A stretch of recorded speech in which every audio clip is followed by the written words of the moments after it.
Hello friends, welcome back to my channel. সবাই কেমন আছো? আশা করছি সবাই খুব ভালো আছো। আর আজকে তোমাদের জন্য নিয়ে চলে এসেছি পাউরুটির রেসিপি। হ্যাঁ, পাউরুটি বা বনরুটি যেগুলো আমরা দোকান থেকে কিনে খেয়ে থাকি, তো সেটাই আজকে আমি তোমাদেরকে বাড়িতে বানিয়ে দেখাবো। তো কিভাবে খুবই সহজ উপায়ে আর খুবই কম ইনগ্রিডিয়েন্টস দিয়ে আমরা এটা বাড়িতে বানাবো সেটাই তোমাদেরকে দেখাবো। আর এটা কিন্তু আমি একদম কোনো রকম ওভেন ছাড়াই একদম কিন্তু গ্যাসে বানিয়ে নিতে পারো, বা গ্যাস যদি নাও থাকে তোমরা কিন্তু এখানে এটা উনানেও বানাতে পারো খুবই সহজে। আর দোকানের মতন একদম টেস্ট আর সব কিছু একদম দোকানের মতনই তৈরি হবে। তো চলো বেশি ভাট না বকে দেখা যাক পাউরুটি রেসিপি।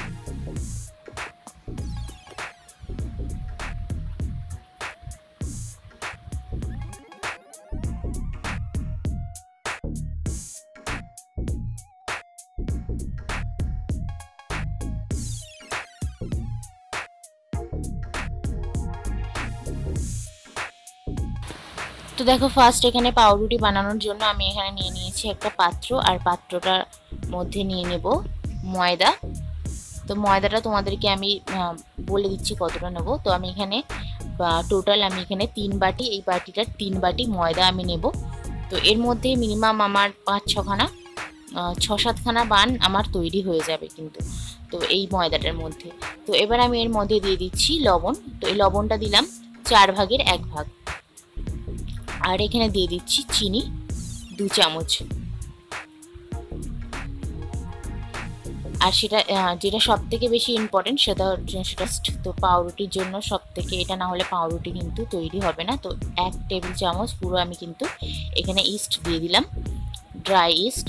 তো এবার এই সব শুকনো উপকরণগুলো আমি ভালো করে হাত দিয়ে মিশিয়ে নিচ্ছি খুব ভালো করে।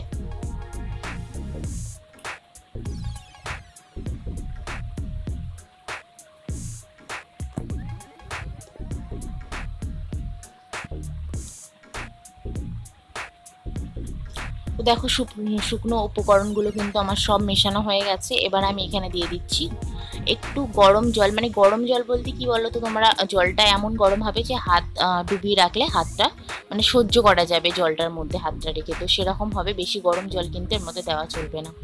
তো একদম হাত ছোঁয়া গরম জল দিয়েছি। তো অল্প অল্প করে এখানে আমি জল দিচ্ছি, আর অল্প অল্প করে কিন্তু দেখো ময়দাটাকে মাখাচ্ছি। তো এইরকমভাবে ময়দাটা মাখলে তোমরা ঠিক টেক্সচারটা বানাতে পারবে। তো এইটার এই পাউরুটির যে ময়দাটা মাখা হয় সেটা কিন্তু খুব শক্ত মাখা হবে না, একটু কিন্তু নরম করে মাখতে হবে ময়দাটাকে। তো একটু সময় নিয়ে এটাকে মাখতে হবে। তো যত ভালো করে কিন্তু এই কাজটা করবে, মাখার কাজটা করবে, তত ভালো কিন্তু পাউরুটিটা তোমার ফুলবে খুব ভালোভাবে। তো দেখো এবার কিন্তু অনেকটা মাখা হয়ে গেছে। এবার আমি এর মধ্যে দিয়ে দিচ্ছি সাদা তেল। তো একটু সাদা তেল দিয়ে দিচ্ছি যাতে দেখো লেগে লেগে যাচ্ছে চারিদিকে, সেগুলো যাতে ছেড়ে যায় ভালো করে। তো সাদা তেলটা দিয়ে খুব ভালো করে আমি মাখিয়ে নিচ্ছি এখানে ময়দাটাকে। দেখো ময়দাটা আমি কিন্তু এই পজিশনে আমি কিন্তু এখন একদম একটা কাঁচের ঢাকনা দিয়ে পুরো ঢেকে দিচ্ছি। এটাকে আমি রাখবো 1.5 ঘন্টার মতন ঢাকনা বন্ধ করে। তো দেখো 1.5 ঘন্টা পরে আমি দেখো ঢাকনাটা খুলেছি, আর দেখো ময়দাটা একদম কিন্তু ফুলে উঠেছে, দেখতে পাচ্ছ। তো যেহেতু এর মধ্যে ইস্ট দেওয়া, তো একদম পুরো একদম ময়দাটা ফুলে উঠেছে। তো আবারও কিন্তু ময়দাটাকে খুব ভালো করে মাখতে হবে। তো যতক্ষণ একটু শক্ত স্ট্রাকচারে না চলে আসে ততক্ষণ পর্যন্ত কিন্তু ময়দাটাকে ভালো করে মেখে নিয়েছি। আর দেখো ওপর থেকে হালকা হাতে একটু কিন্তু সাদা তেল গায়ের ওপরে লাগিয়ে দিয়েছি। তো দেখো এইরকম একদম নরম তুলতুলে করে ময়দাটাকে মেখে নেওয়া হয়ে গেছে। এবার এটাকে কিন্তু মানে যে রুটিটার শেপ দিতে হবে। তো আমি এখানে বন রুটি বানাবো, তো তার জন্য দেখো কিরকম এরকম গোল গোল সাইজের শেপ দিচ্ছি। দেখো কিছুই না, জাস্ট সামনের দিকটা ভালো করে গোল শেপ করে পিছন দিকটা এরকমভাবে মুড়িয়ে নিলেই কিন্তু বন রুটির শেপ চলে আসবে। তো দেখতে পাচ্ছ এরকম সামনের দিকটা হাত দিয়ে এরকমভাবে মুড়িয়ে মুড়িয়ে নিতে হবে, আর পিছনের দিকটা এরকম চেপে চেপে দিলেই কিন্তু বন রুটির শেপে চলে আসবে। তো দেখতে পাচ্ছ, তো এরকমভাবে কিন্তু আমি সবগুলো বানিয়ে নেব।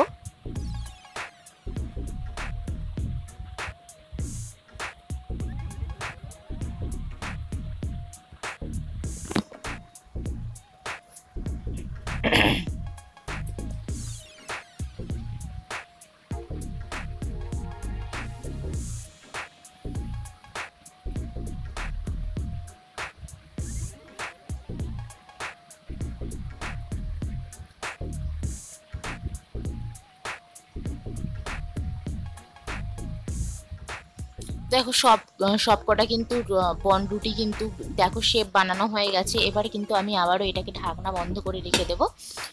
প্রায় আমি 45 মিনিটের মতন এটাকে রেখে দেবো, কারণ এটাও ফুলবে। তো ফুলবে যখন তারপরে কিন্তু এটাকে আমি ব্রেক করার জন্য দেবো। তো দেখো এটা দেখো 45 মিনিট পর একদম ফুলে গেছে, দেখতে পাচ্ছ কতটা ফুলে গেছে।